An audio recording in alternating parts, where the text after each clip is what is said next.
তো গাইস আজকের আমার সাইকেল ওলাদের সাথে রেস হবে, এই সাইকেল ভাইদের সাথে। দেখতে পাচ্ছ একটা ভাই চলে এসেছে। ভাই কত বয়স, তুমি গাড়ি চালাচ্ছ? তোমার কত ভাই? 15 পড়বে। আরে হচ্ছে দুটো ভাই। চলো ভাই চলো, তুমিও চলো।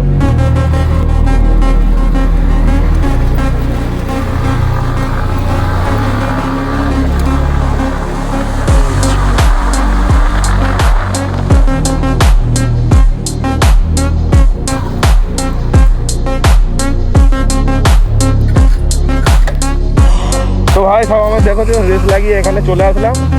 এই হচ্ছে একটা ভাই। ভাই কষ্ট হচ্ছে? কষ্ট হচ্ছে? ভাই খুব জোরে সাইকেল চালিয়েছে। এই হচ্ছে একটা ভাই, এই ভাই এটাও গিয়েছিল। আর এই দেখা পাচ্ছ গাইস কত ছেলে পুরো এখানে দেখা পাচ্ছ। ভাইয়ের রাস্তায় এখন কিন্তু লোক নেই, শুধু আমি ছেলেদেরকে দেখা পাচ্ছি, কোনো মেয়েদেরকে দেখা পাচ্ছি না। এই হচ্ছে আমাদের গাড়ি, এই হচ্ছে দুটো মামাতো ভাই, এই হচ্ছে সব খাবার বোন।